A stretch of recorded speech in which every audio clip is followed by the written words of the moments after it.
Signature to what we call a timeless hot rod is something where you can kind of lose track of when it was built. So that car was built 40 something years ago. It could have been built 60 years ago. It could have been built today, and it could be built 30 years time, and it still just screams hot rod. So the Cop Shop Coupe came about from the late Dave Bell, who was a cartoonist freelancer for Street Rodder magazine, and he did all the artwork for the column mastheads, and he did a page in the back of Street Rodder called Henry High Rise.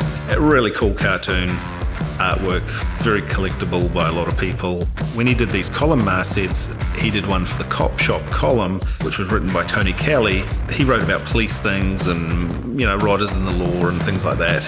Dave took it upon himself to draw a car that would have exaggerated proportions and big and little tyres and stuff like that, and it's getting pulled over by a cop on a CHP officer on a motorcycle. It became known as the Cop Shop Coupe when Tom Proofer was inspired by it. So Tom saw the cartoon and thought, how cool would that be? And Tom had built some really cool cars. Pete Eastwood had heard enough of Tom harping on about this car, so he took it upon himself to build the car for Tom. And Pete Eastwood is a very clever and talented hot rod fabricator, and it took a lot to take cartoon proportions and put them into reality. And that was Pete Eastwood's difference, is he knew how to get there. There was no CAD drawing or digital design or anything like that. It was built how they build cars.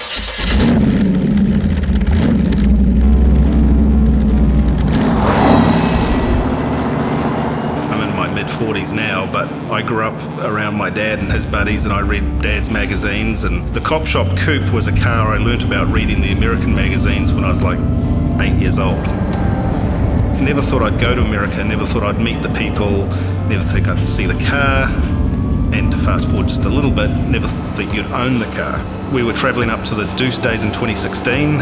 I reached out to Chuck Rogers, who was the current owner of the Cop Shop Coupe. I'd never met him. I sent him a message online and said, hey, we're up in the area on these days. Would it be possible to go and see that car? Just to see it. And we built a friendship up from there. We just kept in touch.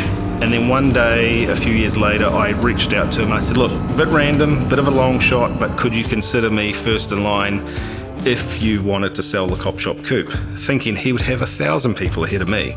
And he said, sure. Okay. About two or 3 years ago, he asked me if I was still interested in the coupe. And I was like, hell yeah, definitely. I am the 4th caretaker of the car. And I say caretaker or custodian or whatever because that's what we are. It's Tom Proofer's car, and we're just looking after it. And that's a big responsibility to look after it. And I'm privileged that Chuck and Marsha saw something in me to make it work, that we could reach a deal for me to be the next guy to look after it.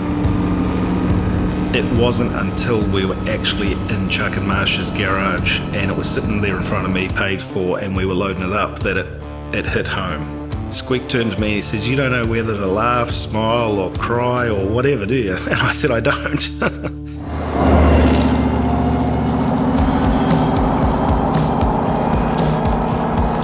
I call the car a traditional hot rod Ford coupe, and people's interpretation of traditional is very varied.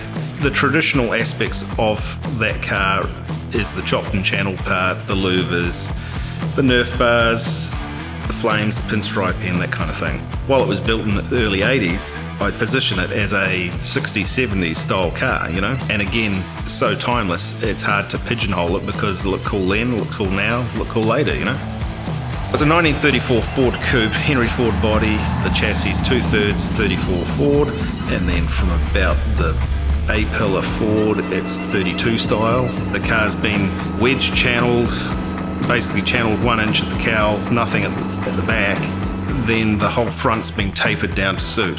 It's got a 32 dropped axle in it, hairpins, 40 Ford brakes, ET wheels narrowed by Eric Vaughan on the front, 16 by 10 ETs on the rear. It's got a Franklin quick change, small block Chevy, auto. Gets you thinking, when I get behind the wheel of that car, I get thinking about what Tom Proofer must have felt like when he drove it, and I get the feeling of when Chuck and Marsha drove it. And it drives really well. It does everything very well, and it's hard to believe it is actually 40 years old.